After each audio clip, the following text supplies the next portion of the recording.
Well, good morning, my excellent friends. How are we this morning? Cold, I bet. Okay.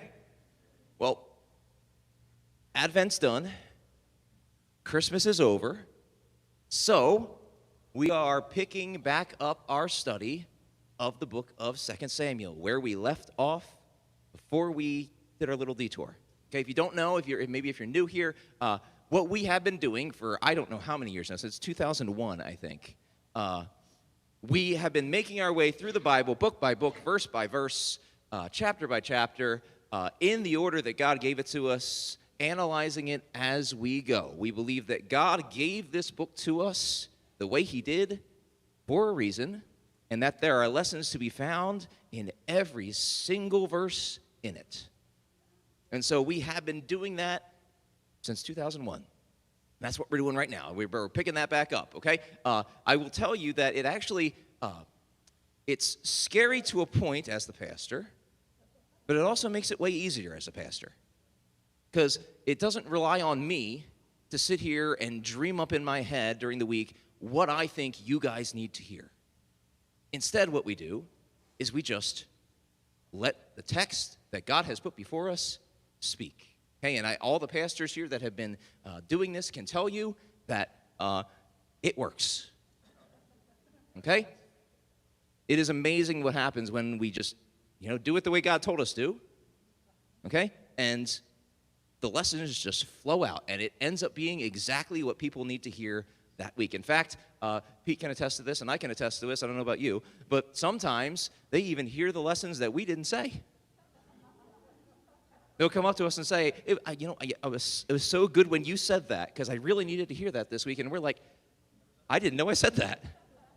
Okay? But God somehow spoke to them through the reading of the Word and through analyzing it the way we've been doing, and it works. Okay? So that's what we're doing. So we are going to be in 2 Samuel chapter 13, because that's where we left off before our study was interrupted by Advent and Christmas. So join me there. And before we dive into the text itself, I do need to give you a bit of a warning up front here. First, this text will deal with very troubling and disturbing things. You probably got that from when Stephanie read it. Okay? Things that may dredge up past trauma in some of our lives. But I don't want that to be a distraction that prevents us from learning the lessons that are in the text. The themes present in this text should make us uncomfortable. But that does not mean that we should let that uncomfortability, that disgust that we feel in seeing the events depicted in the text distract us. Okay, that's part number one. Part number two, I also want to warn you that this text and the lessons therein will probably make some of us uncomfortable in other ways too, as we struggle with what God is telling us and the actions that He's calling us to. Okay, this is quite the text to pick our study back up in 2 Samuel. Okay? And now that I've got you all excited, shall we dive in? Okay. So join me in chapter 13 at verse 1. And remember, this is going to make us uncomfortable. Okay? It says, "In the course of time, Amnon, son of David, fell in love with Tamar, the beautiful sister of Absalom, son of David. Amnon became so obsessed with his sister Tamar that he made himself ill." Okay, so some characters are introduced to the story. First, we are introduced to Amnon. Amnon is David's eldest son, which makes him the heir to the throne, and he is the son of David's wife, Ahinoam. That should tell us a good deal about Amnon right up front. So he is the king's son. He has most likely lived his life knowing only endless prosperity and opportunity in it. He is a very privileged individual and is most likely not used to people saying no to him. And we're told that Amnon fell in love with Tamar, another child of David, the sister of Absalom, both of which, Absalom and Tamar, are children of another one of David's wives, Maacah. Just so the family tree doesn't get too confusing for you here, that makes Absalom Amnon's half-brother and Tamar, his half-sister. Are you getting uncomfortable yet? Tamar is also described as the beautiful sister of Absalom. Okay? Now, to be clear, I don't think that's like in comparison to the not-so-beautiful sister of Absalom. But rather what I think it tells us is a bit more about her mother, Ma'akah. Because Ma'akah herself must have also been a very beautiful woman. Because both Tamar and Absalom, her brother, are described as being very attractive in Scripture. And this description also gives us insight into the reason that Amnon has fallen in love with his sister. I'm going to keep putting that in scare quotes. Okay? He's fallen in love with his sister because, like, she's so hot. And then the text gives us further details as to the nature of this love. It says that he is so obsessed over her that he has made himself ill. He is lovesick over Tamar. But it still gives us further reason why, if we keep reading, why he's so attracted to her. It says she was a virgin, and it seemed impossible for him to do anything to her. Okay, now we have insight into Amnon's motives. He doesn't love his sister in the proper selfless sense. He lusts after his sister. Her beauty has become such an intoxicant to him that he cannot concentrate on anything else but having her sexually. Are you uncomfortable yet? You should be, okay? But there are things that we can pull just from these first few verses that we should look at, okay? First, what we're talking about with Amnon and Tamar is expressly forbidden in the law of God. Amnon desires something that is detestable to God, whether that be marriage to a sibling or just sexual relations with a sibling. All of it is forbidden expressly in the Word of God. Number one. Number two, the second thing that just leaps off the page at me, is the obsessive nature that desiring something, particularly coveting something, wanting something that doesn't belong to you, can take. Amnon is consumed by it. It has made him physically sick. And what this shows is Amnon's lack of character and conviction. He is about to do something horrible simply because of how he feels. The third thing that strikes me is that what this shows is that the environment around us does not dictate our response to God or necessitate that we will live good and proper lives. Okay? Too often what we hear from our governing officials is if we just simply provide wrongdoers a better environment, if we simply, deal with everyone equitably and make sure everyone is on equal footing, that they'll respond and live exemplary lives if we do that. If we just give the heroin addict a safe place to inject their heroin, it'll just make things better. They'll realize the error of their ways and stop injecting heroin. But yet, we see the exact opposite happening with Amnon. He is infatuated with his sister. He so badly wants to have sex with her that he has made himself physically sick obsessing over it. But Amnon is the crown prince. He could have any woman in the kingdom that he wanted. Most of the women are probably throwing themselves at him. But yet, he desires the very thing that he cannot have. We call that coveting. He desires something that does not belong to him, despite the fact that the prospects are plenty, despite the opulence and the privilege in which he lives, despite the unlimited resources that he has. He wants the very thing that he cannot have. And there are two things to pull from that. First, it's really how it works, isn't it? The grass is always greener on the other side, right? Too often, we as human beings are not content with the blessings that we have right in front of us. And no matter how much someone has, we always find ourselves desiring the things that we can't have. That's number one. Second, what this shows is that resources do not regenerate people. only the sanctifying work of the Holy Spirit can accomplish that. Transformation comes from the inside out, not the outside in. So, if the governing officials want to save those people that they see falling into addiction and all those other types of vices, if we want to see our homes, our communities, the country, the world change, then we need to influence them with the heart-changing, life-giving power of the Holy Spirit through faith in Jesus Christ. That is the only real solution to the problems we see around us. It is not a resource problem. It's a heart problem. Now, very quickly, before we move on, just contemplate this with me for a moment. Where do you think Amnon could have ever gotten the idea, or, I don't know, seen an example of a man lusting after a woman that he shouldn't have?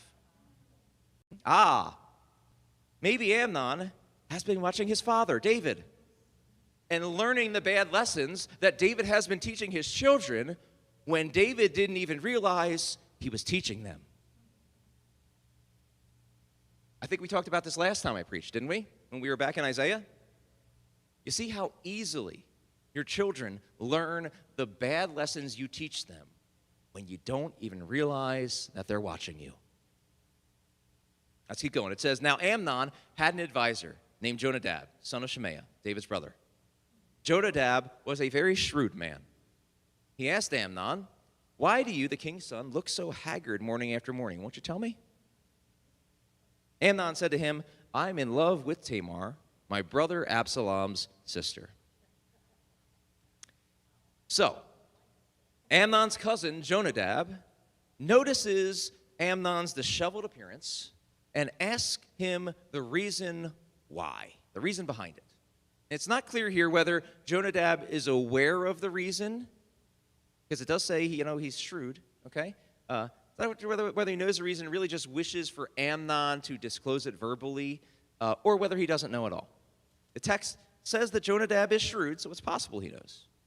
Either way, when asked, Amnon just outright tells his cousin that he's in love with his half-sister. Now, what should Jonadab's response be? Yeah, exactly. What? No! You must not say such a thing, my prince, or desire it. Such a thing is unlawful and evil. Stop. That's what Jonadab's response should be. But instead, what he says is, go to bed and pretend to be ill, Jonadab said. When your father comes to see you, say to him, I would like my sister Tamar to come and give me something to eat. Let her prepare the food in my sight so I may watch her and then eat it from her hand. So we know the response Jonadab should have given, but instead, Jonadab is ready with a plan to help his cousin achieve the evil thing that he wishes to do. He is quick with it. It's like right there on the tip of his mind. Now, some scholars try to be kind to Jonadab here and say, perhaps Jonadab didn't know his cousin's true intentions. So his plan here is designed to just allow Amnon to have some personal time with Tamar so he can, confess his love to her. However, there's a problem with that. I hope you can see it. That is still not something you should be encouraging your cousin to do. Like I said, it is expressly forbidden in the law of God. And remember, it also says that Jonadab is shrewd. He's crafty. It means that Jonadab is good at reading people and situations.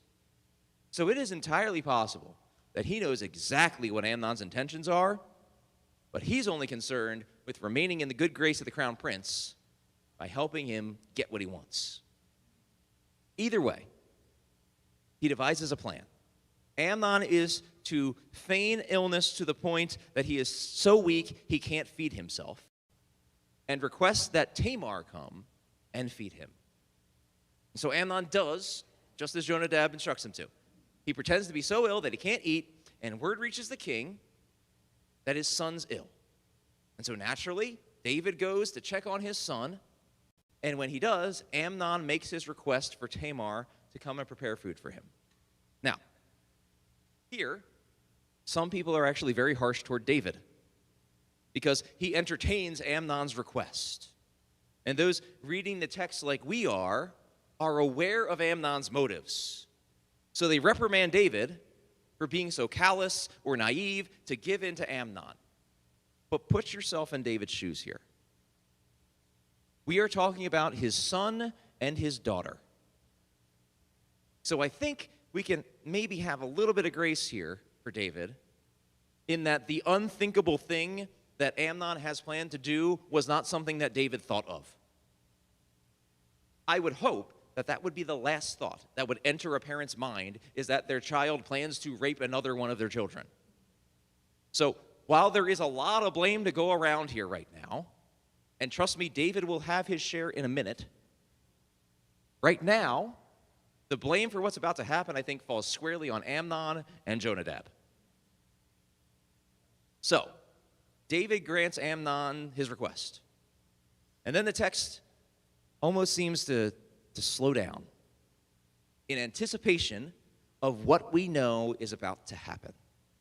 It's almost as if the author wants us to feel the tension in the air, to feel uncomfortable with what we know is about to take place.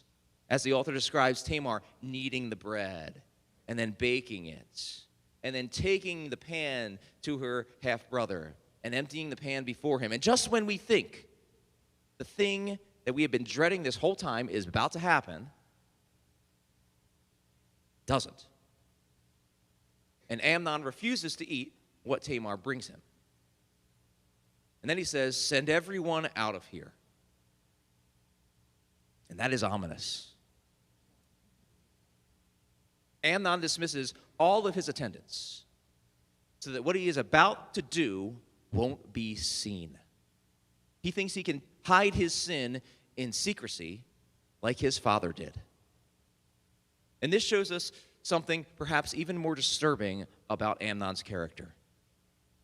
The fact that he kicks out all his attendants before he acts on his disgusting desires shows that he knows that what he is doing is amazingly wrong. He is the crown prince. If he starts to do something, even something wrong, who's going to stop him? Most likely nobody. But Amnon knows that what he plans to do is so reprehensible that even those who are meant to serve him may try and step in and try and stop him. So he removes all those obstacles. He gets rid of anything that might stand in his way of fulfilling his own evil desires. This is seriously messed up. If the whole plan of feigning illness and so forth doesn't show it, this does. This shows premeditation on Amnon's part. This is not a crime of passion. It's not like he saw his sister Tamar, and he was just so overwhelmed by her beauty that he just couldn't stop himself. No. This is thought out and planned. Amnon knows what he is about to do is wrong, and he don't care. The only thing he cares about is getting his satisfaction. It says, "So everyone left him. Then Amnon said to Tamar, 'Bring the food here into my bedroom, so I may eat from your hand.' And Tamar took the bread she had prepared and brought it to her brother Amnon in his bedroom. But when she took it to him to eat, he grabbed her and said, 'Come to bed with me, my sister.'" The fact that he can even say something that depraved as "come to bed with me, my sister," speaks volumes as to how far gone Amnon is here right now. But she pleads with him. She says, "No, my brother, don't force me. Such a thing should not be done in Israel. Don't do this wicked thing. What about me? Where could I get rid of my disgrace? And what about you? You would be like one of the wicked fools in Israel. Please, speak to the king. He will not keep me from being married to you." So Tamar begs her brother to think of the consequences of what he's about to do. She points out to him what a wicked thing it is that he desires, appealing to his fear of God, if there is any. She points out to him the disgrace that she would suffer and the consequences that should befall him if he does this heinous thing. It carries with it the death penalty. And then she asks for him to simply make his desire known to David and assures him that David won't withhold her from being married to him. And there we get a little confused, okay? What she seems to be saying is, you'll be able to get what you desire, but, through the proper mechanisms, kind of. And we get confused here because that is an odd thing for her to say. And scholars argue over what's happening here. Some say that this shows that Tamar is ignorant of God's law in that she thinks that siblings can marry and have sexual relations. Some say that that may be true, but what's really happening here is that Tamar is aware that David doesn't deny his sons anything they desire. Basically, whatever the king's son wants, the king's son gets. And so she knows that they'll be able to get married, and then at least maybe she won't be, completely disgraced because they'll be married when they have sex. And that may be true, but I think probably the most logical explanation here is that Tamar is simply trying to buy herself some time. She truthfully knows that God's law forbids any kind of activity like this. She alluded to that before by saying it was a wicked thing. She is hoping to simply stop Amnon from taking her forcibly right now, knowing that once Amnon's unlawful desires are made known to the king, Amnon will be put in his place, and she won't need to fear him anymore. Unfortunately, Amnon has been blinded by his lust, and her pleas fall on deaf ears. He refuses to listen to her, and he rapes her. And then, having satisfied his sinful desire, we see a horrifying thing happen to Amnon. It says, "Then Amnon hated her with an intense hatred.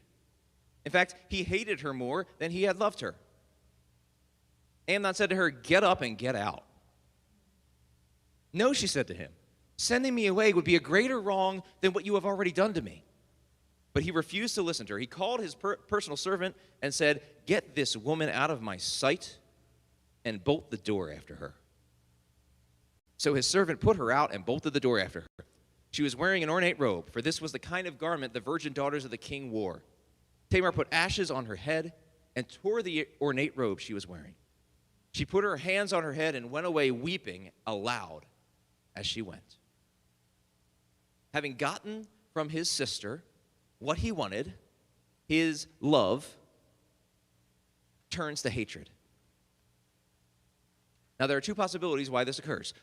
First possibility, Amnon now hates his sister because she now serves as a reminder of his depravity.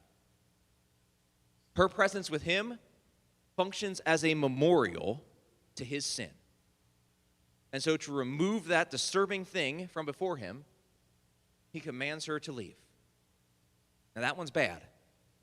But the second one's even more horrifying because it could tell us even more about Amnon's character.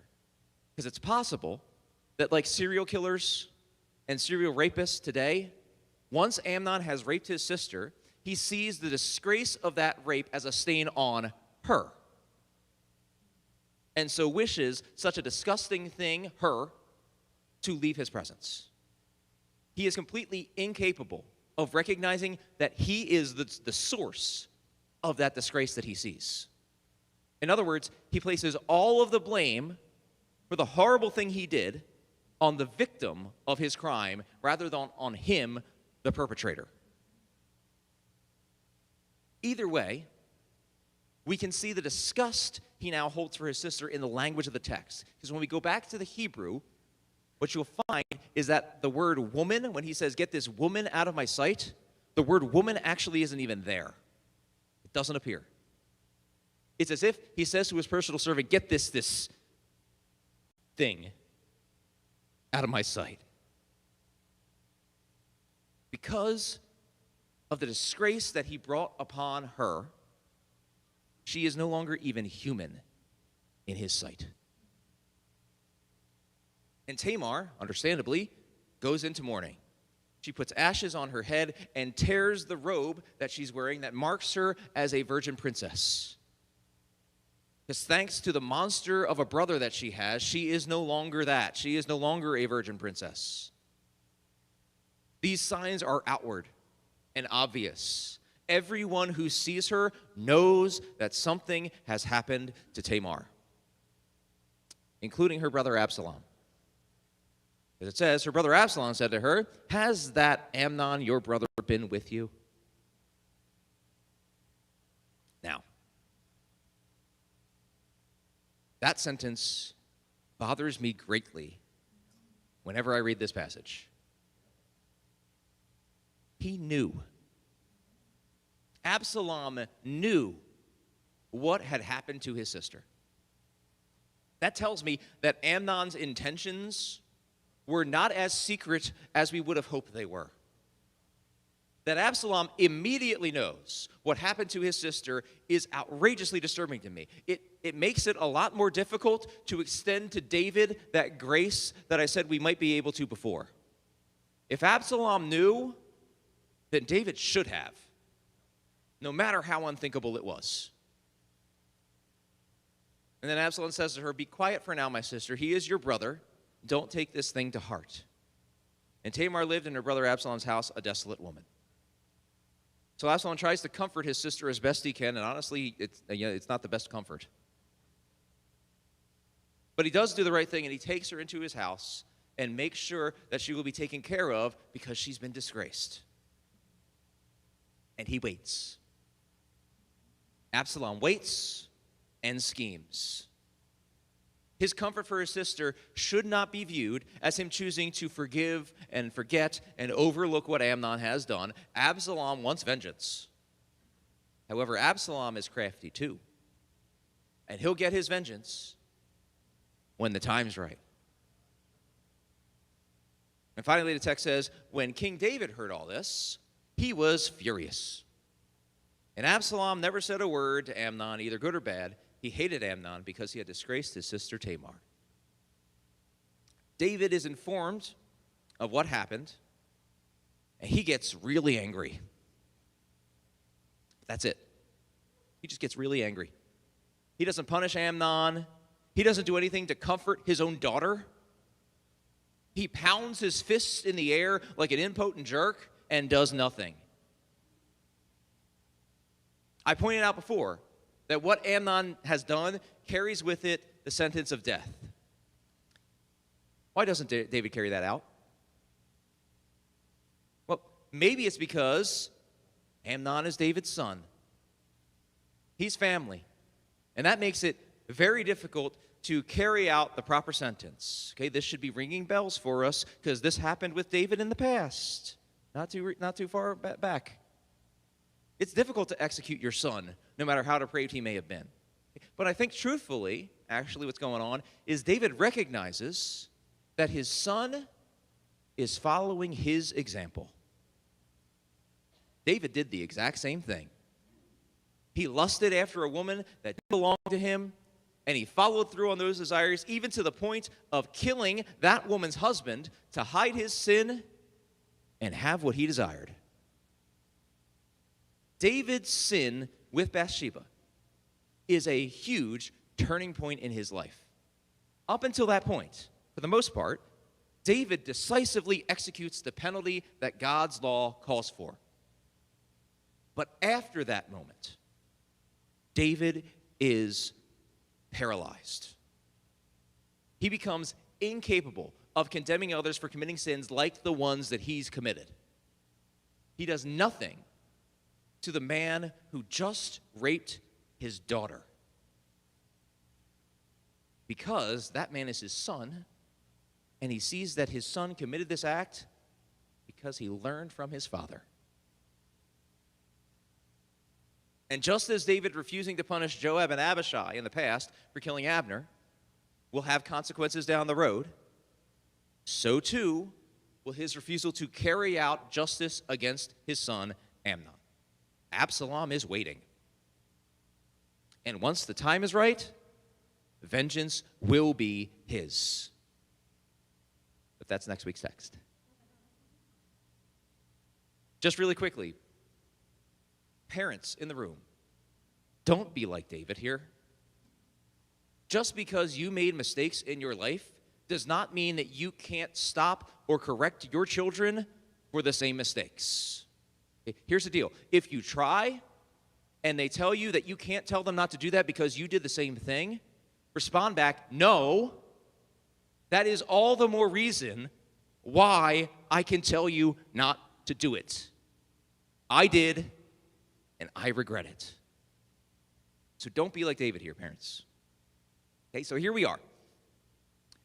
And I'm sure a lot of us are sitting here wondering in our heads, why in the world is this story in the Bible?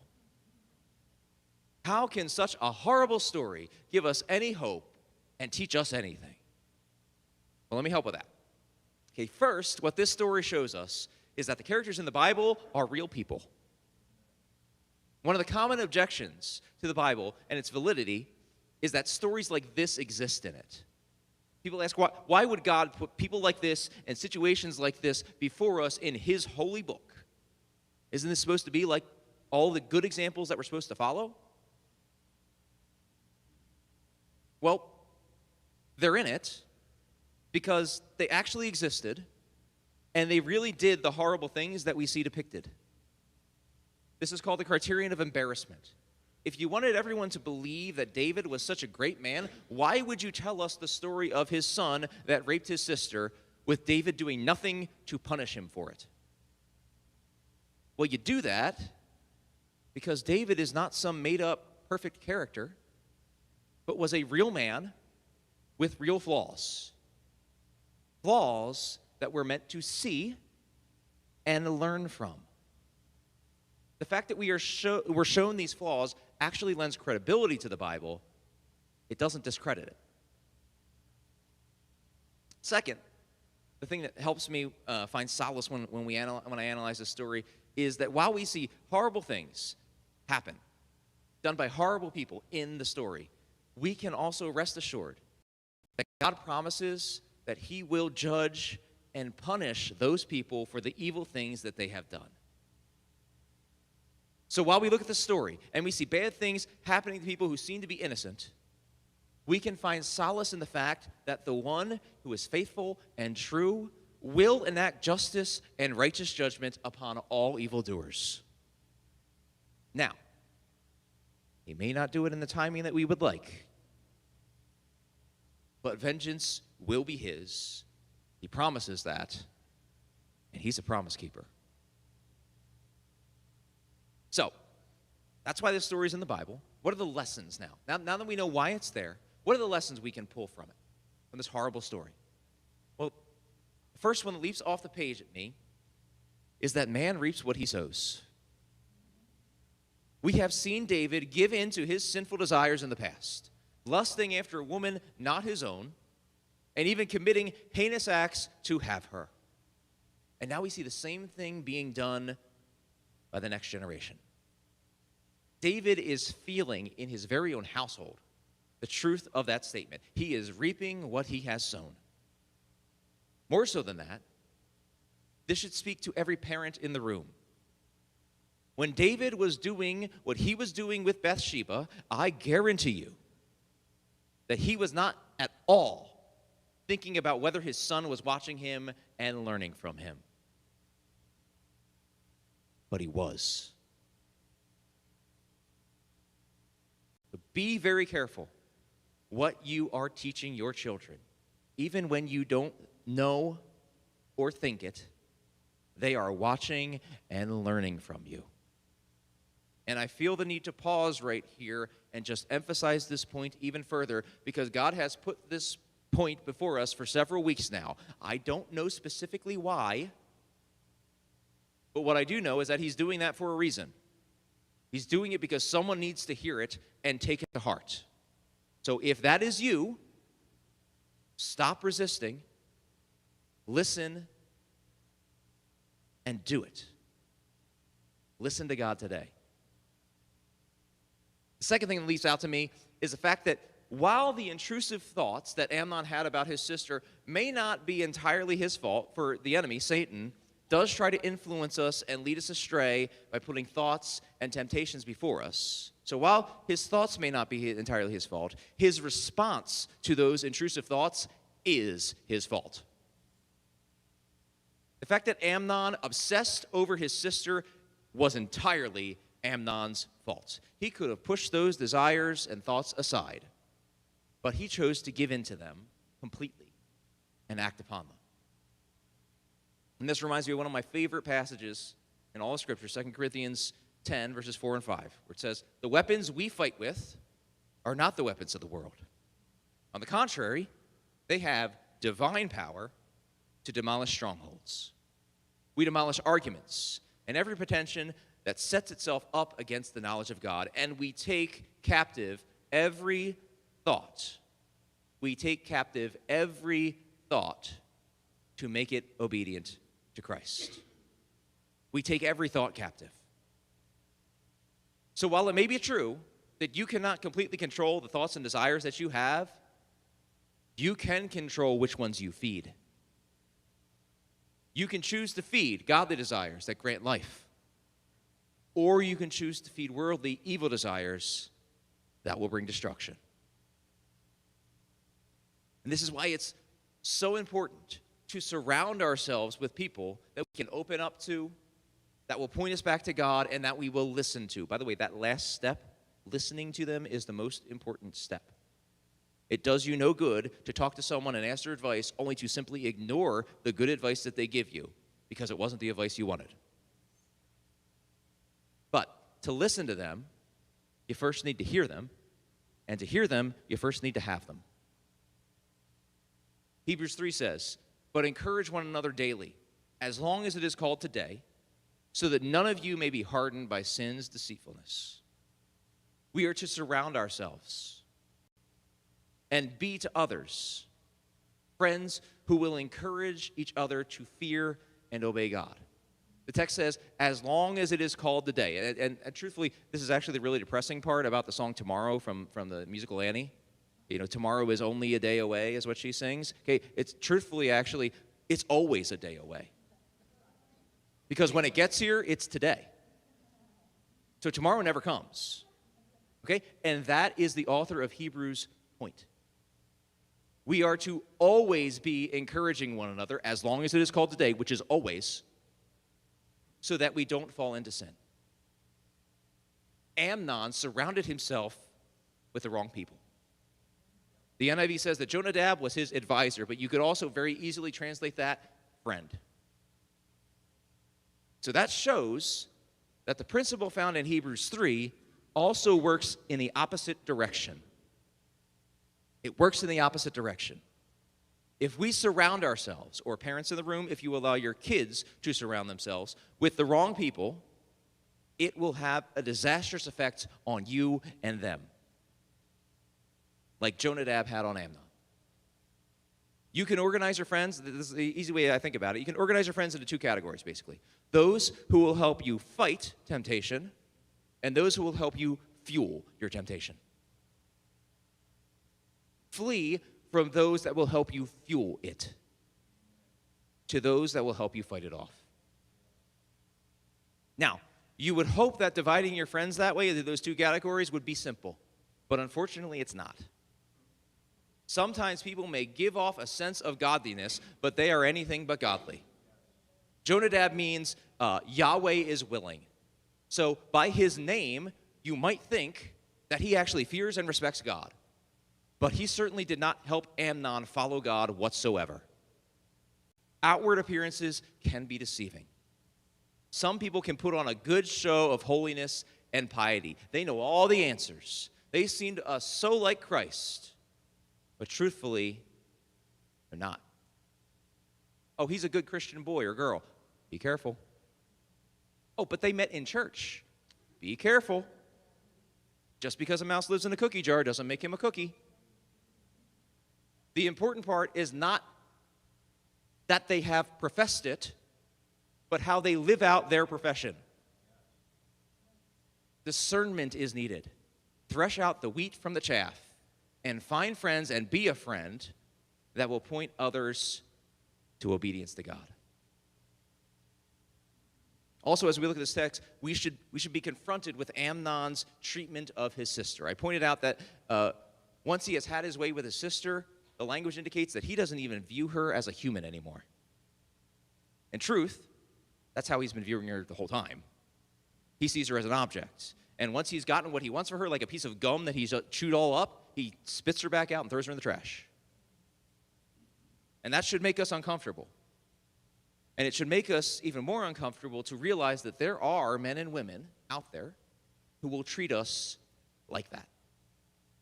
Now, when it comes to sexual sin, if we're honest, that type of attitude is more prevalent among men, although in more recent years, there is a trend that sees this type of behavior increasing among young women as well. Okay, what I want to say to that is, brothers and sisters, do not awaken love before it's time. God knows best.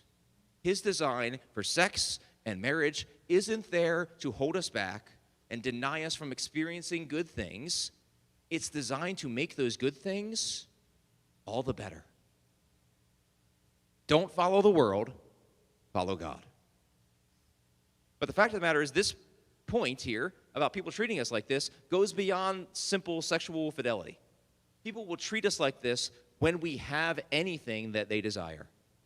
Something as simple as attention. People will use us and throw us away simply because they want attention, particularly if it's particularly prevalent when we're talking about attention from the opposite sex. Not sexual relations, just attention. Here's the deal. If you are in a relationship with someone who truly loves you and truly loves God, they will never, say that again, they will never call you to violate obligations that you have made to God. If someone in your life does that or is doing that, you need to ask a very difficult question. Do they really love you? Are they really looking out for what's best for you? Or are they treating you like an ATM from which they take what they need? Do they really love you? Do they really love God if they're encouraging you to renege on a promise that you have made to Him? You need to ask yourself that. And finally, the last thing that this text shows us is that sin will have consequences. Even forgiven sin still has consequences. David has come before God and admitted his guilt before God with what he did with Bathsheba. But the ripples of David's sin with her can be seen all over this text this morning. There will still be consequences. And the disturbing part is the consequences of David's sin are not even directly affecting David, but his children. Parents in the room, that should scare you to death. But the most important thing that I want everyone within the sound of my voice to hear, whether you're here, whether you're joining us online, hear this. In Christ, even the most grotesque, heinous acts are washed clean by His blood. So it doesn't matter what you may have done or what you are currently doing. If you come to Christ in true repentance, seeking His forgiveness and confessing those sins before Him, when you stand before His throne and the great accuser, Satan, tries to point out to God that vile thing that you did or are doing, God will look on you and say, I have no idea what he's talking about. Come on. Spend eternity with me.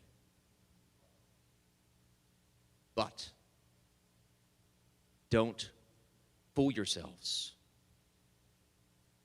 Don't fool yourself like Amnon did into believing that you can get away with your sin. Even if you did it in secret, like Amnon did, nothing is hidden from God. You can't hide it. So, don't delay. Don't let another moment go by. Make this the moment that you turn from that wicked behavior and that you are washed clean in the blood